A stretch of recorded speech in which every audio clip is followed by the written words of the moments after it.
Hola amigos, es un gusto saludarlos. En esta ocasión voy a hablar del interesante índice Standard & Poor's 500, que aunque es muy conocido y muy nombrado, considero importante que sepamos detalles más a fondo de lo que es este índice y de lo que representa.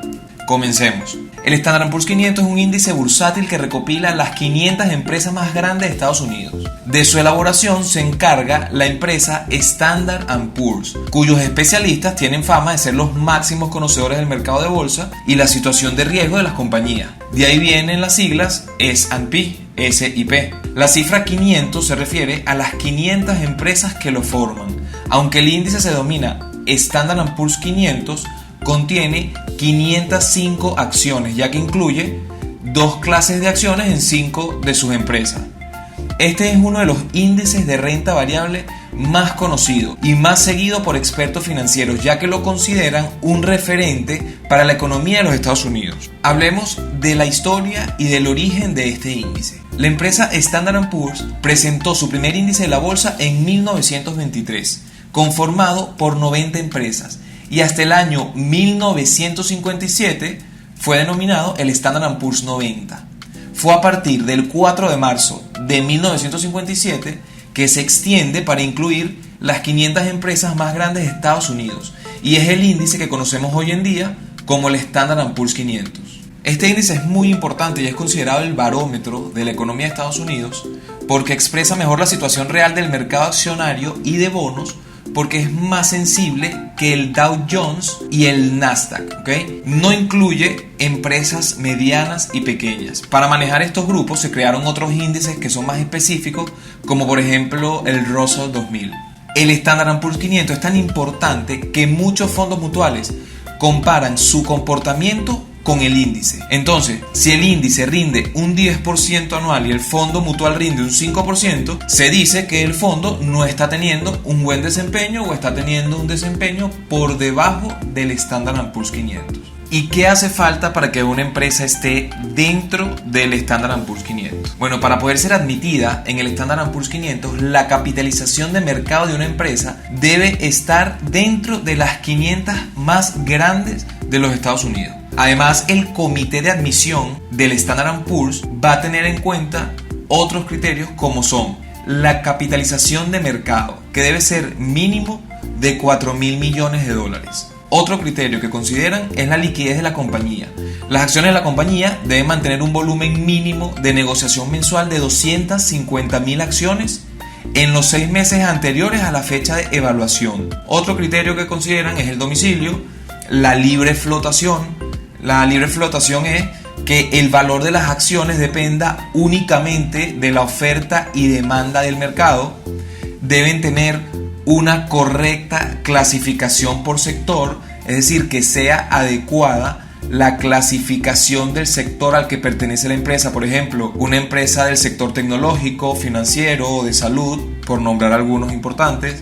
Otro criterio considerado es que cotice en la bolsa de Nueva York o Nasdaq, que tenga viabilidad financiera, una empresa solvente, una empresa que muestre señales de un crecimiento y de solidez. Y otro criterio que se considera es actividad suficiente cotizando en bolsa, esto es, tener una cantidad importante de acciones negociadas públicamente. Entonces podemos decir que las empresas que están dentro del índice Standard & Poor's 500 cumplen con una serie de requisitos o condiciones que ya están establecidas por Standard & Poor's. Recuerden que esta empresa, Standard & Poor's, también es la que se encarga de dar las calificaciones de los bonos, como lo hemos conversado en videos anteriores.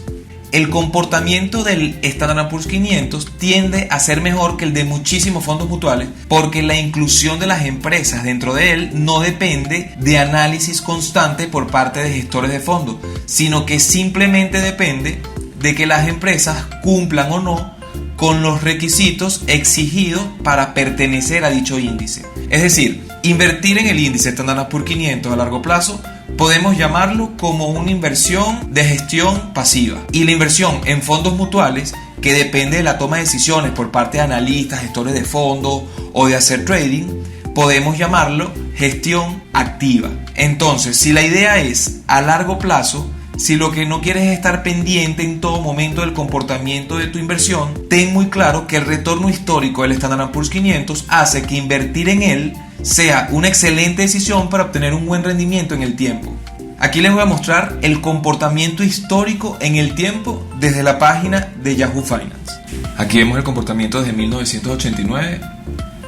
Para el día de hoy cerró en 2.993. Vean el comportamiento. Tiene sus caídas. Por ejemplo, esta es la caída de octubre, que empezó en octubre de 2018 y comenzó a levantar el 24 de diciembre del 2018. Y este es el comportamiento hasta hoy. Vean el comportamiento. Aquí tenemos la crisis del 2009. Sin embargo, fíjense en el largo plazo, por eso yo hago énfasis en el largo plazo. El comportamiento es ascendente. Estamos hablando que esta gráfica que vemos aquí es desde 1989. Nos vamos un poco más para atrás. Antes no tenía tanto volumen. El volumen se representa por estas barras que están abajo. No tenía tanto movimiento de dinero como lo tiene actualmente. Fíjense en el tiempo cómo ha sido el comportamiento. Entonces, para largo plazo lo veo como una excelente opción si yo quiero tener una inversión de forma pasiva, es decir, si no quiero estar pendiente de un trading o no quiero estar pendiente del comportamiento, del movimiento por parte de mi persona, de mi tiempo o por parte de algún gestor de fondos. Muchísimas gracias por tu atención. Espero haber aclarado un poco qué es o de qué trata el famoso índice Standard & Poor's 500. Suscríbete al canal, si te gustó dale like, sígueme en Instagram en @sigacons y nos vemos en el próximo.